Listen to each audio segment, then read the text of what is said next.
Hey everyone, can you see me? I'm looking over at YouTube here as well. Hello. There we go. I think it's playing now. Okay. Let's see if I can adjust a little bit. Well, of course, it's got to play an ad first. Okay. Hi everyone, Morgan here. So today's live stream, I really wanted to skip this ad. I'm sorry. I'm trying to look over here to look at the. Okay, here. Let's start over. Hey everyone, Morgan here. There was an ad playing and I was like, what is this ad going to stop? Okay, so I thought that I wanted to do something a little fun for this and um, ask some questions from these the card games. Now, I just have two decks.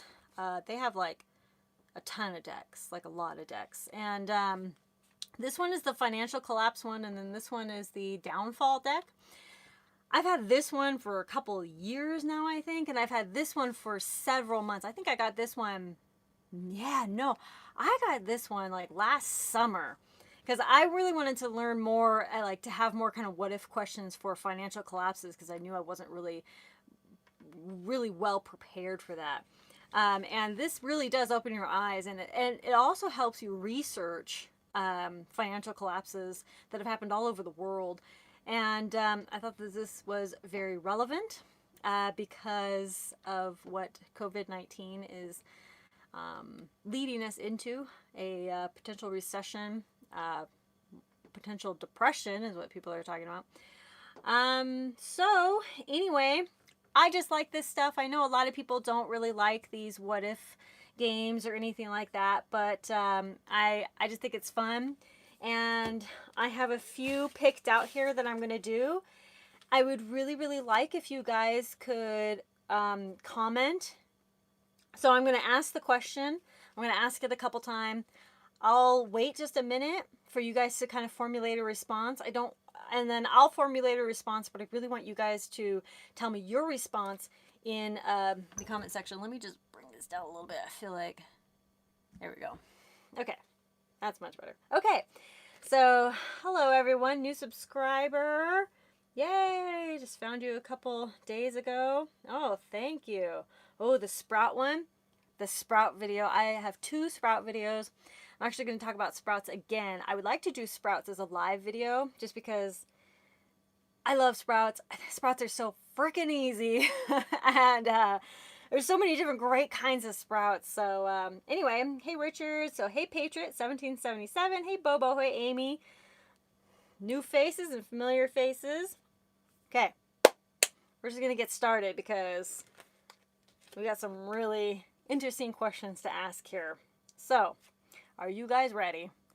I have 1, 2, 3, 4, 5, 6. I have 6 questions from the financial collapse deck. And then I have 2 questions from the downfall conflicted deck. Do you guys have these conflicted card game decks? Does anybody here have any of these?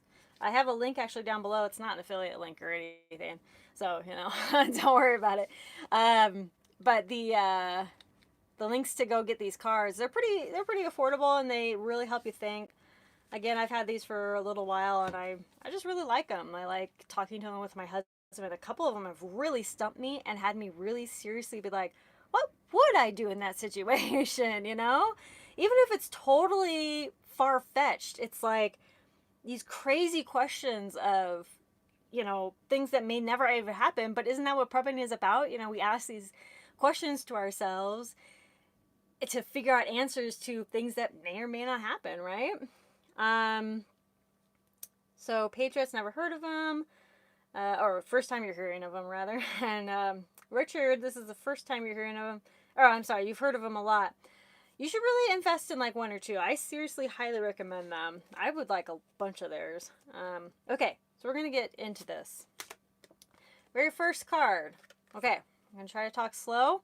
I'll also put it in the chat. You know what? That's a good idea.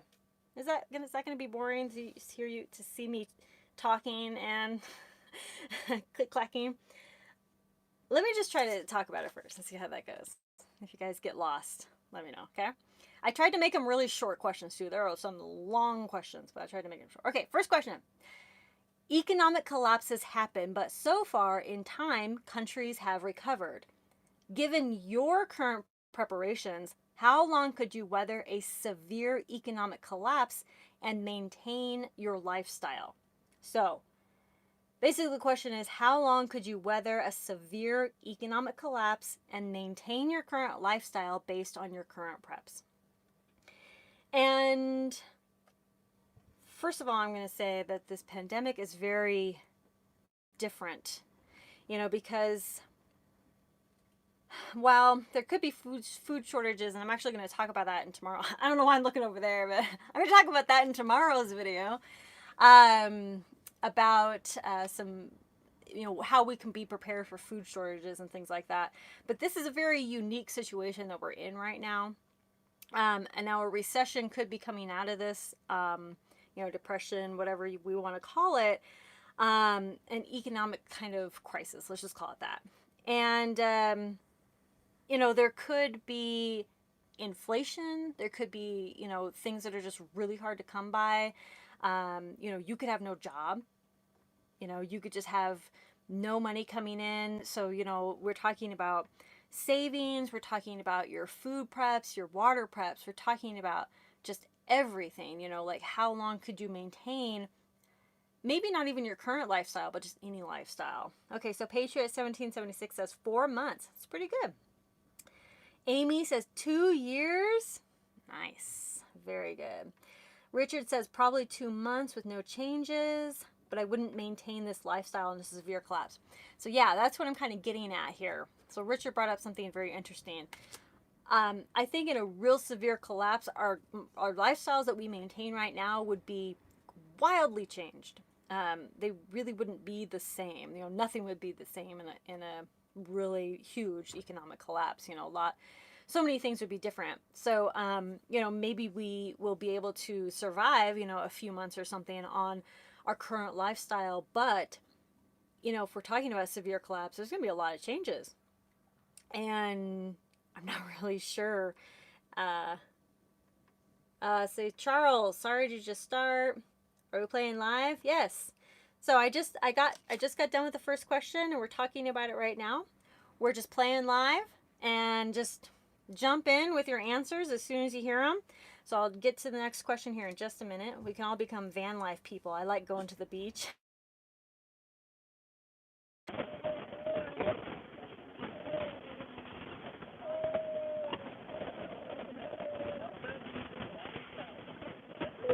A lot of people are going to right now, or van life, especially if you're single. Hey, shh, good boys, I know, thanks for alerting me. Okay. Bobo says, honestly, I'd say a year. Yeah, a year, gosh, that's great.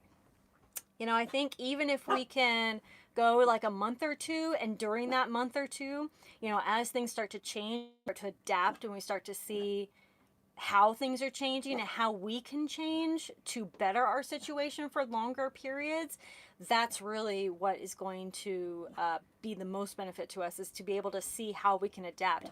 Is that light on my forehead? Just trying to see what that distraction is. Okay, Richard, facing cuts at work now. In medical, I gave away 80% of my shifts to protect the jobs of one other full-time and 2 part-timers. That's fascinating insight, especially if you're in the medical. Hold on a second. Oh, there you go. Okay. Kid Rogue likes to knock on the door and gets the dogs all riled up. Okay. So yeah, that's really interesting insight that even in the medical fields, in fact, my uncle's daughter said that an entire hospital shut down in the place that they live in Washington. In Washington, ground zero, right? An entire hospital shut down. Crazy. Yeah. I'm in SoCal, so without water, I couldn't last long at all. However, I do have water filters, have to shelter in place. Okay, but you can't have your iPad. Then you have to go in the bedroom. My shoes not on. Can you take your shoes off then, please? Yeah. Don't I want the bed brighty? Okay, get out of here. Okay. Hi, small town preparedness. And Charles, I'm not sure if I actually said hi to you. My wife is a nurse, and the same thing. All the clinical staff is being furloughed at a time when you would think that medical jobs are super important and super like, you know. I thought great. with fingers. Okay. I don't know if she's got a little thingy for me. Yeah, I guess I could try to. I'll try to type the future questions in. It may take me a second to type it. So anyway, I'm in Washington, so don't get too close to me, Paige. Okay, stay far away. But yeah, so that's really interesting about the medical people being furloughed and being laid off, and entire hospitals being shut down in a time when we're just like, you know, supposed to be like medical heavy. People are being let go. All right. Patriot 1776 says hospital capacity is the limiting factor. Only so many patients can be treated at once. Yeah, I mean that's true, and that's what a lot of people are saying. That is why that's one of the reasons that we're all staying at home, trying to do that social distancing and stuff, is to try to get the curve of overloading the hospitals. But hospitals are actually not seeing. Some hospitals in some places are not seeing a lot of patients, and so it just really depends on the place, you know. So small town preparedness, I've been working almost 100 hours a week at my ambulance company. Some of my coworkers are in quarantine, but we finally got new face masks. Hey, new face masks, nice. Well, thanks for being here, working 100 hours a week. Yeah, why are you here? I'd be sleeping. Okay, thank you for being here. Thanks. Okay. And yes, thank you for all you do. Appreciate it. What? Looking at the video. I have to pause it so I don't get like feedback. I can't look at myself while I'm talking because there's a delay, and so I see myself talking on the screen. Anyway, husband's just confused. Okay, so next question. Is overpopulation a real problem? Why? Let's see, is overpopulation a real problem? Why or why not? Just type that in there. So I'm trying to do like real quick. Okay. Okay, so is overpopulation a real problem? I actually did a video of this a year ago maybe, and about overpopulation. And the thing about overpopulation is something that you have to keep in mind. There is a lot of land available, and there's a lot of open land and things like that. However, we have to think about so many factors coming into play here. It's not just the abundance of land that's available, right? It's the limiting of resources to feed, to water, to lots of people are moving inwards towards cities instead of suburban areas or whatever. So there's a lot of factors to consider here. It's not just, well, there's this many people and there's so much land and there's all this stuff. It's not just that there's so much land. It's just, the housing. There's, San Antonio. I moved to San Antonio in 2008, I think. And it already at that time was expanding at the time. And then as we were leaving, it had expanded miles upon miles upon miles outward because just the intense amount of people that were moving there. And it was really getting overcrowded. And it was creating, more pollution. I mean, just everything. Okay, so let me look at some answers here. So Charles says, yes, the carrying capacity of the earth is about 1 billion people because of resources available to us, right? Richard says overpopulation is a real problem in urban areas. There's plenty of space. Let's see. Petra, no, plenty of space, but can we afford to have the whole world live in the U.S. lifestyle? That's a good point. Take a look at how well the ecosystem has rebounded without our overactivity.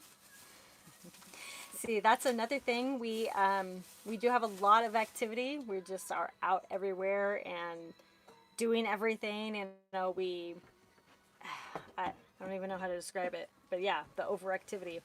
Amy, yes, because our planet can only support and sustain so much life at any given time. Hit the blunt one, but the kill of about 3/4 of the population, we would be okay.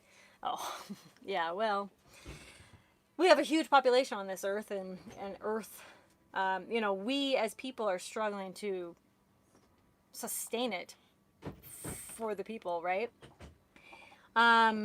Small town preparedness, I'm not sure if it's an actual problem. I think it highly depends on how that population is managed. I'm not sure what you mean by managed. How would you like to manage our population? We feed the, let's see, Grace. Hi, Grace. Grace says we feed the majority of plant foods to animals that we raise to slaughter. We also destroy land and forests to create farmlands. Yeah. So we destroy land to create housing. We destroy land to feed animals to feed us. But we also destroy land to grow vegetables and to, you know, it's a whole thing. To farm, and it's a huge, you know, whole big thing. There's plenty of water and there's plenty of potential for producing food. It just might not be where you want it to be. I don't know. The thing is, so here's an interesting thought for you. So we are in the desert, and everybody says, "Oh, the desert, you know, there's no water here." Well, there is water, but there's well water. So what's happening is big corporations are coming in, farms. There's marijuana commercial screaming back there. There's marijuana companies coming in, and they are literally lowering the water table. Okay. And so the water table used to be, let's say, at 300 feet, but now people are saying you should really go down to 500 feet to be safe for several years, because these people are taking these huge agricultural drains on the water. And over, you know, and of course over time, the water table lowers and lowers and lowers and lowers. The more people that use the water through welling or through, you know, whatever, there may be an abundance of water in certain places. But even that water can go dry. Okay, I never ever ever take water for granted, and it's not just because you know we live in a desert. It's just because I think that water is not forever, and I don't know that the way that we're systeming water right now, that it could sustain us for a while. But that's my opinion. I mean, it'll be a while, you know, before the water really dries up. And I think if, you know, I mean, people are already looking into alternatives such as desalinating seawater in order to get us water, but that's a huge setup and another whole system. That's it's kind of a big deal to do that. Let's see what's going on in the chat. Thought the earth is 80% water, only 1% of that is fresh water, and only 1% of that 1% is actually accessible to U.S. rivers and lakes. So no, there's not enough water. I agree with Charles. Most of the water is not drinkable to us.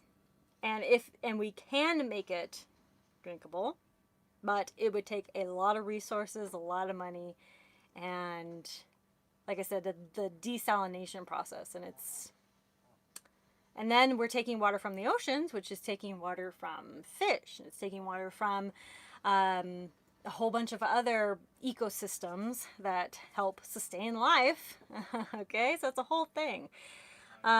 Nestle is buying up our groundwater by buying up our local politicians and draining our groundwater.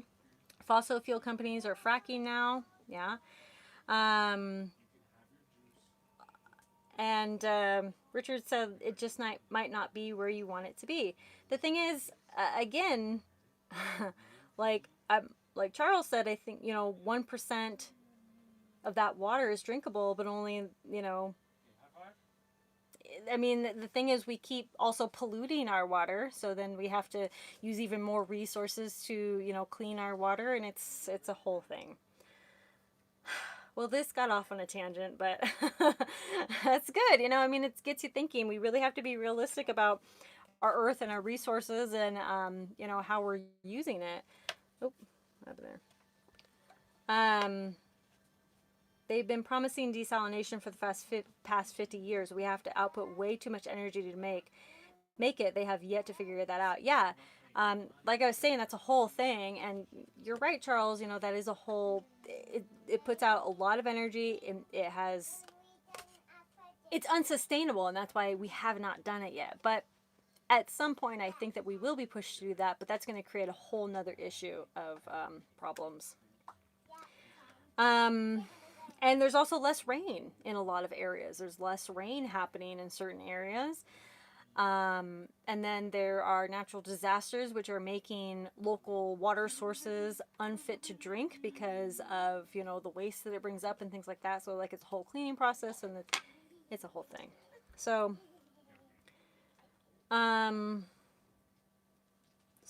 Richard says, mankind has always had to go where the potable water is. Modern global society is not immune. People have lived in the desert for a really long time. There's been little water here for a long time, but we found out how to find the water. Now, if some place were to suddenly completely dry up the water, as in there's no wells, there's no anything, of course, people would have to go where the water is. But then you have a whole bunch of people where there's no water. Let's say the entire South. Let's just say the entire South. No more water. Now you have all these people from the South flooding up to places where there's water. Now you certainly don't have an abundance of water because now you have an extreme amount of people who have flooded from one place to another to find water. Okay? Millions of people doing this. And so it's a whole other chain reaction of events. Hi, Jessica. So, let's see. Survival living. Hi. Okay, so let's get to another question. All right. In Venezuela, most people spent hours in government lines to get a few household supplies. There are shortages of basic items like shampoos and deodorant and toilet paper. There's shortage of toilet paper right now. There's no shortage of shampoo and deodorant, though, you stinky people. No, I'm kidding. But if such crisis were to affect you, how would you maintain hygiene without basic items? I think for me, this is a real simple one, but I want to let you guys answer. Okay, so I'm going to type it in here while you guys think of that. Basically, how would you maintain hygiene without our modern conveniences of shampoos and soaps and things like that? So I'm just going to ask the actual question. Let's see, how would you maintain hygiene without basic items like shampoo, deodorant, and toilet paper? Bidet bottles to replace to pee. Yep, we have a little bidet bottle. I should go get it. We have a little bidet bottle. That's really a good option. It uses water. Also, another really good option. First of all, on the toilet paper, I think a really good option is reusable ones. A lot of people think that's really gross, but I mean, I think that the reusable options is just as good as reusable diapers. You know what I'm saying? Like, you just wash them separately away from everything else. There you go, right? Let's see. Hi, Rup? Is that how you say your name? Oh my gosh, I'm so sorry. Watching from India, we are going through a 21 days till today. 14 days ago, said the government here. Wow. Interesting. Yeah, I've heard a lot of just on a side note, I've heard of a lot of people extending the stay-at-home orders and the quarantines through June 1st, or June 10th, I think I saw. So who knows if they're going to keep extending it. We'll see. Okay, so Charles says, I don't know how to make my own soap, but you can use ash from a fire to make it. And as I understand, but without hygiene, you will die. Yeah, so a lot of people look at hygiene and they're just like, whatever, I'll just bathe in the stream. And that's fine. There are lots and lots of ways to remain hygienic, but you have to remain hygienic. You have to at least clean yourself at least once a week. I would say at least once a week. And as Charles and Richard are saying, making the lye soap. What you can do is from ashes, you can actually take you don't have to take bacon grease, but bacon grease will probably be the best, just because it's bacon, right? Any type of fat grease, and then throw ashes in it, and then kind of mix it all up. That's a real quick soap. But if you want to make like soap from lye, like I have a whole container of actual lye. It's very caustic, you know. I keep it very safe. You know, I wear like a mask and gloves and all that whenever I'm making it. But making homemade soap is really easy. And there's bar soap, and then there's like using Castile. Am I saying that right? Castile. I've never heard anyone actually say that. Castile soap. But you know, oh sorry, I'm getting distracted. Hi, North Shore Preparedness, evening all from Canada. Howdy.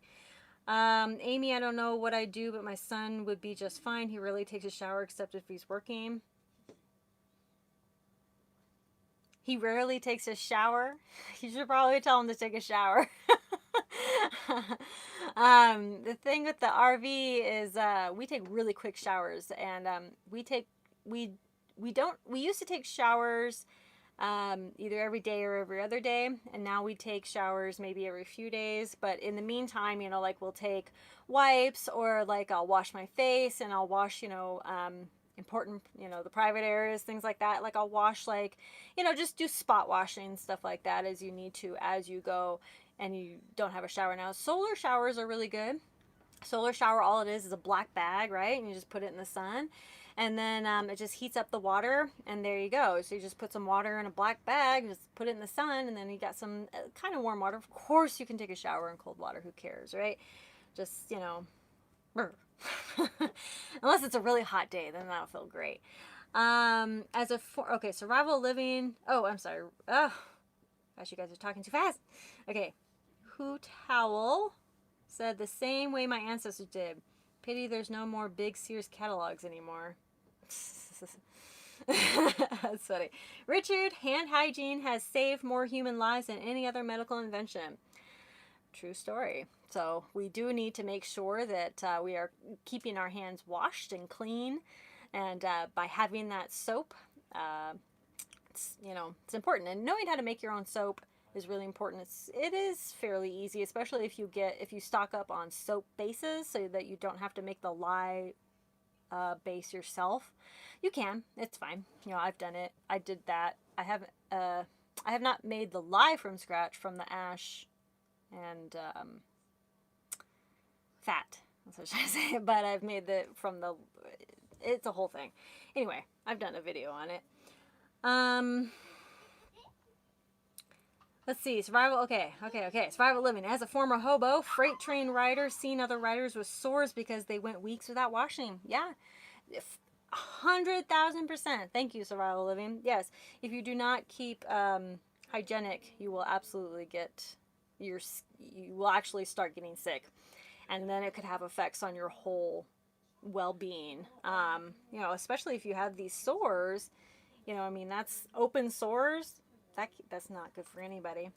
So Jason, hi Jason. Lye soap is the only thing I can use due to my sensitive skin. Interesting. Patriot, don't hunters take campfire smoke bath? Yes, that was one I was trying to actually talk about here. Smoke baths actually does kill bacteria. And there's also another bushcraft one.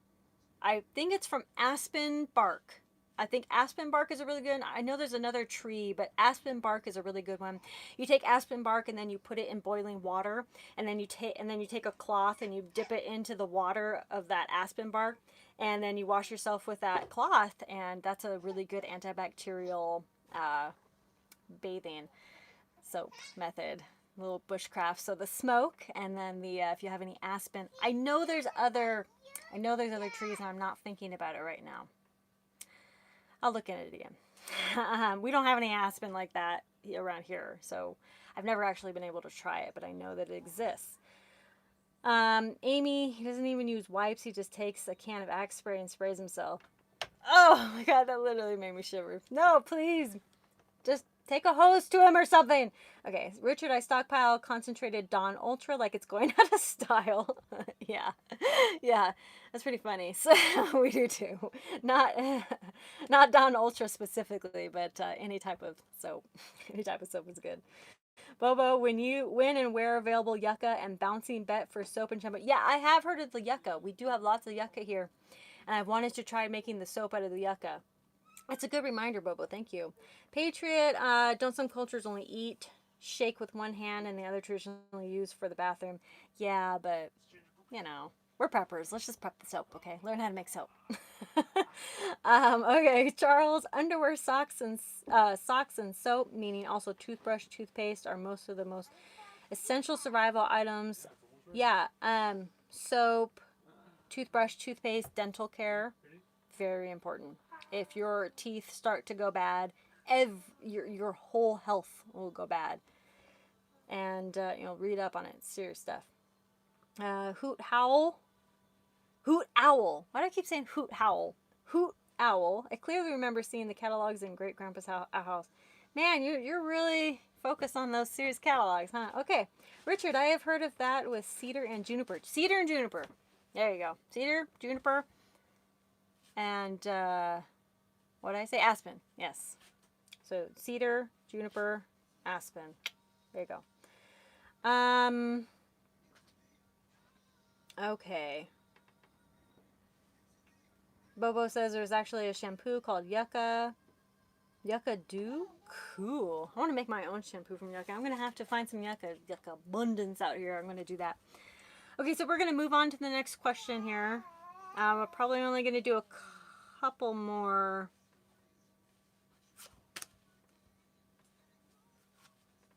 Okay. Here we go. I hear my name. What items could you buy cheaply? No, I'll put it in and then I'll read it.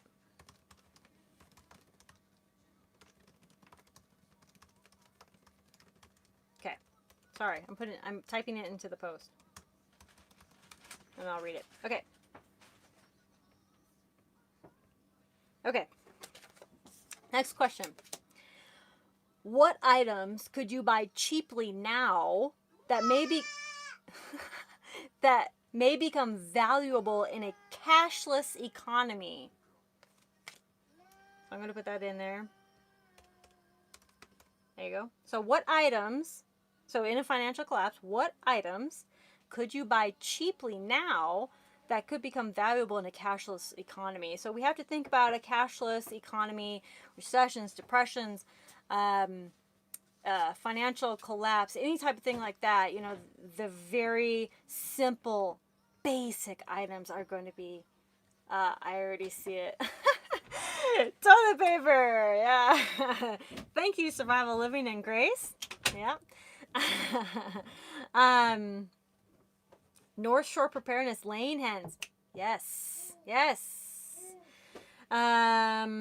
Charles, hard alcohol, cigarettes, soap, socks, underwear, knives, tools, sleeping blankets, jackets. Yeah.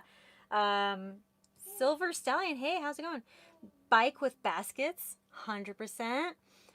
Grace, seeds. Finally, yes, I was waiting for that. Seeds. Amy, a hose may as well take a power washer to him. I think we're... I said that like 20 minutes ago, Amy. Come on, keep up. I'm just kidding. Yeah. But seriously, take a hose to him, okay? All right, Charles, car batteries and wires. Yep, absolutely. Survival Living says water filter. It says a Sawyer, but Sawyer's not my favorite. But definitely a hardcore water filter for sure. Whatever. Get your Sawyer. I don't care. Patriot says diapers, formula, tampon, cigarettes. Yep. North Shore Preparedness, portable solar panel. 100%. Small town preparedness, spices, ammo, medical supplies, medicine. Yep. Charles says silk. Also, just fabric in general. Silk, cotton, fleece.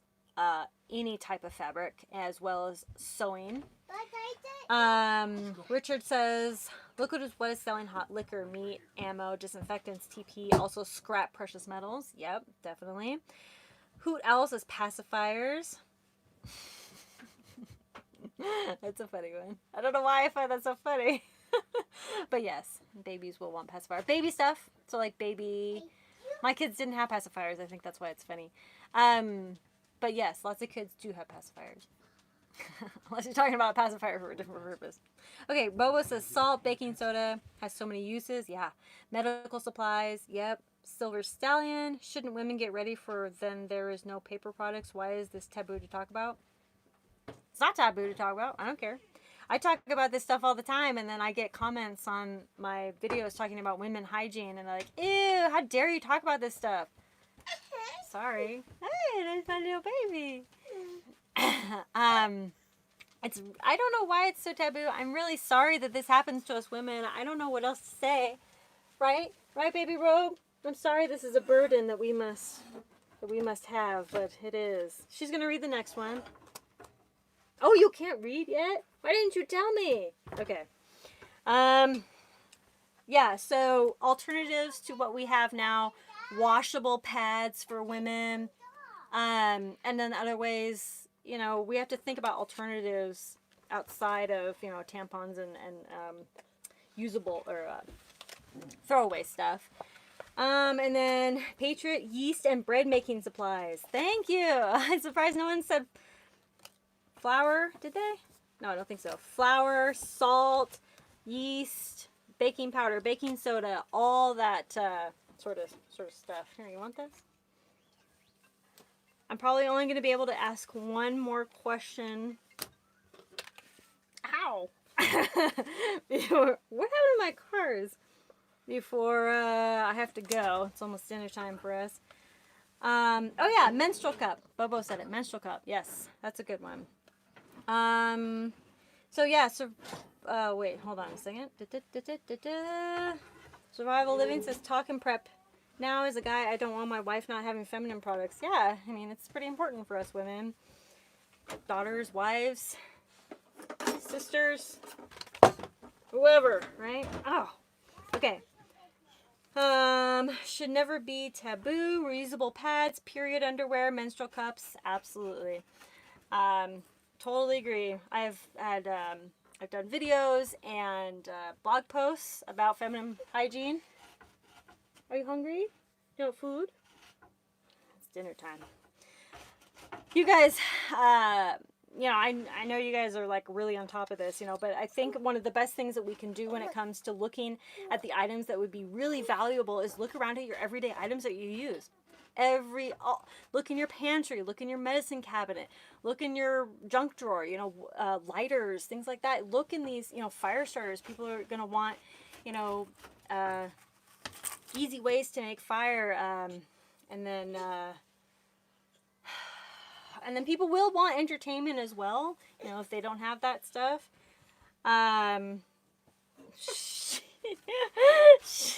She's just crazy. Hello. Okay.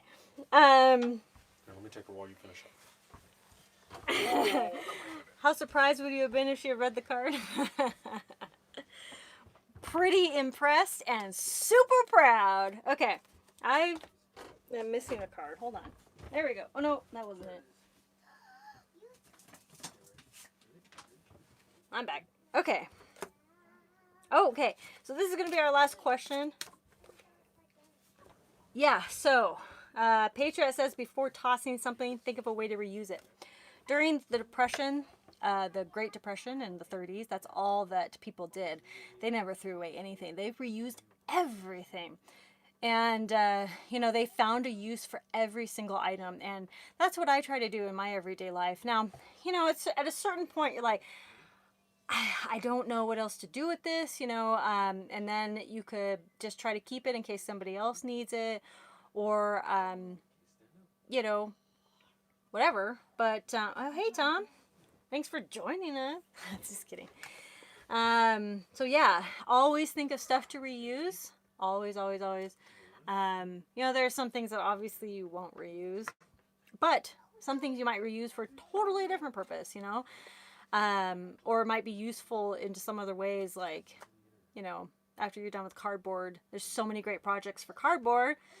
We have like a whole stash of cardboard and stuff. We haven't done anything with it yet, but we know we will. You know, fire, put it in a fire, make stuff out of it. Lots of good stuff. Caught me napping. Tom, so silly. North Shore Preparedness is going to be growing some tomatoes upside down in plastic soda bottles. Yeah, plastic soda bottles have so many uses. I just did a video about that recently. Or plastic bottles just in general. They have so many great uses. And that's great. One of the best uses for plastic bottles is gardening, for sure. Saving the glass jars. My food comes in. Can't believe I just recycled it. Oh, man. Sometimes I'll buy specific food just so I can have the jar that it comes in, because I'm like, that's a great jar to reuse. I'm going to buy this item and I'm going to reuse the jar. Like, it's totally worth it to me. So yeah, I reuse a lot of stuff. Okay, so I am going to get, yeah, Jason says mason jars. Love mason jars. Oh, who doesn't love mason jars? We're preppers. Come on, that's like our life. Okay. If you don't have a mason jar, can you even call yourself a prepper? I don't think so. Okay, so the last question here. What is one skill you wish you had in case the world went into post-apocalyptic mode tomorrow, and why? So I'm going to write that in the chat. What is the one skill you wish you had in case the world went into post-apocalyptic mode tomorrow? Tomorrow is only a day away. Okay, what is the one skill you wish you had in... Oh, in case. I don't know what that word was. Misspelled it. Okay, there. What is the one skill you wish you had in case the world went into post-apocalyptic mode tomorrow? Why? Sailing. Survival Living said sailing. Interesting. That is a good skill to know. You never know. Pretty general, but fix-it skills. Yeah, fix-it. Yes, fix-it skills. Be a medical doctor. You know, vets and doctors and nurses, I think they would be in real high demand in post-apocalyptic world. I'm just, you know, it's just a hunch. I don't know. General surgery, yeah, that's... I would also say dentist. You know, I would want to know how to take care, like really get in there in my own teeth and other people's teeth. Like we were saying earlier, dental hygiene. Electrician, yeah. So the thing about electrician is, if you know how electronics work, you can potentially build your own alternative energy. Not potentially, you could. You could build your own alternative energy from generators and from, not from generators, but for solar, wind power, water power. You know, you could make this work so that you could still have power. So, you know, having at least some sort of electrical knowledge, huge advantage. Great one. Nice. So Charles says electrician skills, contrary to our popular perceptions, the very next morning after the apocalypse, we will have electricity and computers. People know how to hand make those things. Yep. That's for sure. Richard says, I have been working over the past few years on trying to grow a lot in small space so I can scale it up. Yeah. But that's great. If you have a small space, work with what you got, and then because you have worked with what you have, you know how to build it from there. You know how to... somebody's walking. It's a baby behind me. Okay. Let's see. Small town preparedness as a surgeon and chemist to make medicines. Or just learn alternative medications through wild edibles. That's definitely something that we should be learning too, for sure. Pull batteries from car. Oh, Patriot says pull batteries from cars, solar panels from government buildings. There you go. Amy says being a proficient shooter like my son. He does a lot of hunting and recreational shooting. Yeah, shooting is going to be really good for like hunting, especially small game. A lot smaller. Aim small, miss small, right? Richard says, agriculture is the most fundamental science of humankind. Without a surplus of food, there is no advanced civilization. That's right. Agricultural. Absolutely agree. Catch all answer homesteading skills. Yeah. Patriot, yeah. All the homesteading skills. That's what I want. How to take care of animals. Oh, hi, Nancy. I'm about done with the chat. Darn it. It's okay. Let's see. North Shore Preparedness says, I make pain medicine from THC turned into gummy worms. Interesting. I'm going to turn a light on. It's getting a little dark. There we go. Ha! Burn on the light. It's getting dark out. What is this? What's happening? It gets dark? So weird. Okay. Okay, wow, some really good ideas. Yeah, I mean, really, when it comes to skills, we do need to think about our basic needs and then expand out from there. What would you still like to have? Solar? Heck yeah, who wouldn't like to have alternative energy? Would you like to continue to eat? Yeah, I like food, you know. Procuring water, purifying water. Yeah, you know, water is delicious, okay? These are things, you know, hygiene, how to make soap and how to make these, you know, basic items that we'll need. These are great skills, and they're definitely skills that need to be practiced pretty consistently. Like, I've made soap. At this point, I think it's been a year and a half. And I did it once, and I really want to do it again because just doing something once is not enough. You know, it's not enough to really to do that. So it's not enough to like know it and just know it by off the top of your head. You know, you got to do something a lot. And yeah. Oh, thank you, Survival Living. Great live stream. Looking forward to the next continuation of the game. Yes. And Patriot says, don't overlook people skills, group living, co-conflict management. Absolutely. Yeah. Proper communication, people skills. Way overlooked in the prepping community. Absolutely. Glad you caught it, North Shore.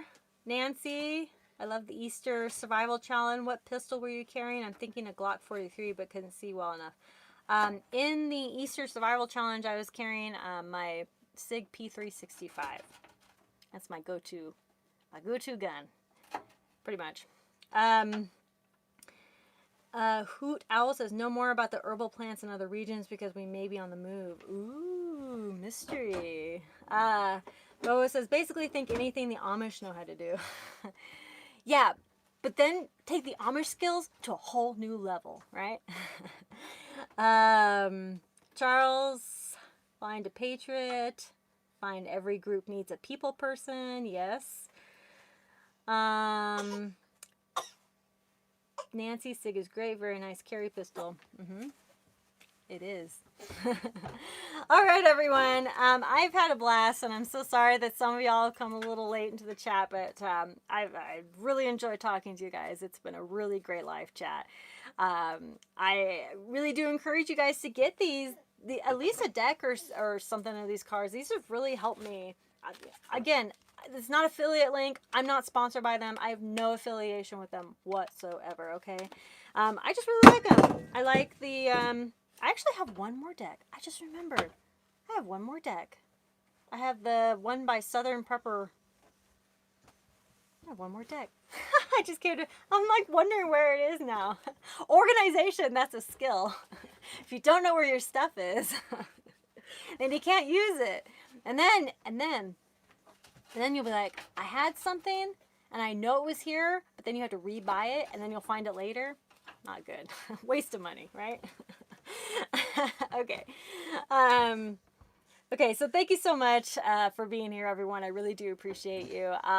Click the links down below. Head to my website. I have a newsletter that you can subscribe to. I have free online courses on my website if you'd like to check those out, and a new ebook on my website as well that's free. All this stuff is free for at least the next month or two. And yeah, so anyway, I hope you all are doing well, staying safe, staying sane, and trying to find the opportunities and just trying to live it up the best that we can in these crazy times that we're living in. All right. I'm just reading now. Sorry. Okay, thank you all so much for watching. Conquer tomorrow by preparing today. I'll talk to y'all tomorrow. Bye-bye. I don't know. I end it here. Okay, bye-bye.